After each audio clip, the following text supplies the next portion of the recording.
Let me show you how we can copy and paste a text on Google Pixel 11.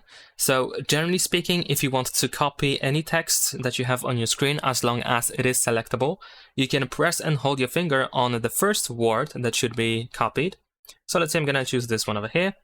There we go. Now it is highlighted, as you can see here. We can grab by these blue markers that we have at the bottom to extend the selection. So we can, for example, select a whole sentence or maybe whole paragraph and so on and so forth. In fact, as you can see here, we also have the select all option. So you can just select everything that you have on a page or in the app. And once you are ready to copy, just use the copy button here. There we go. The selected text is now copied.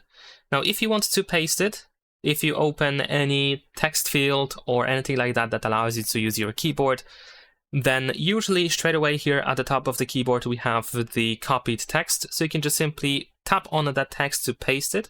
There we go.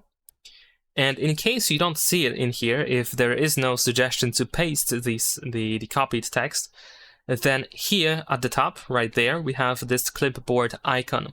So you can tap on that to open the clipboard, and you might need to actually turn on the clipboard to be able to use it.